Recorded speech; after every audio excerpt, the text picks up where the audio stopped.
বছর ধরে এই স্কুল ঘরে কেউ তো একজন অপেক্ষা করছেই। গ্রামের শেষ মাথায় একটা পুরানো স্কুল ঘর ছিল। ওখানে আর কেউ যেত না, কারণ ওখানে কেউ চিৎকার করে না, কিন্তু সবাই বলে কেউ একজন সব সময় শুনছে বা দেখছে।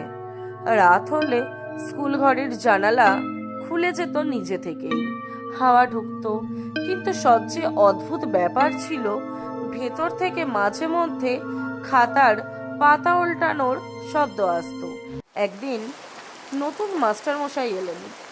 বিশ্বাস করতেন না ভূত। রাত করে স্কুল ঘরে ঢুকে দেখবেন বলেই ঠিক করলেন। টেবিলের উপর একটা পুরানো রেজিস্টার রাখা, হাতে নিয়ে উল্টে পাল্টে খুলতেই দেখলেন সব ছাত্রের নাম লেখা, কিন্তু শেষ পাতায় লেখা আছে, আমি আজও অপেক্ষা করছি।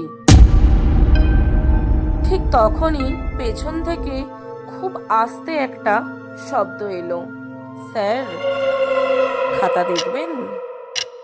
মাস্টার মশাই ঘুরে তাকালেন। একটা বাচ্চা ছেলে, স্কুল ইউনিফর্ম পরা, মুখে কোনো ভয় নেই। মাস্টার মশাই বললেন, তুমি এখানে কি করছো এত রাতে?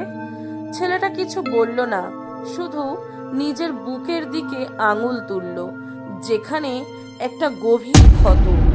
রক্ত নেই, কিন্তু ক্ষতটা বেশ পুরানো। হঠাৎ মাস্টার মশাইয়ের মাথায় মনে পড়ে গেল একটি কথা। এই স্কুলে 20 বছর আগে একটা বাচ্চা পরীক্ষার খাতায় নাম ভুল লেখার জন্য মাস্টারের হাতে মার খেয়ে মারা গিয়েছিল। ছেলেটা ধীরে বলল, স্যার আমার খাতা আজও দেখা হলো না। পরদিন থেকে স্কুল ঘরে আর কেউ কোনো শব্দ শোনে না, কিন্তু রেজিস্টারের শেষ পাতায় একটা নতুন লাইন যোগ হয়েছে, আজ কেউ খাতাটা দেখে গেছে। পরের গল্পের জন্য তৈরি থেকো। Thank you.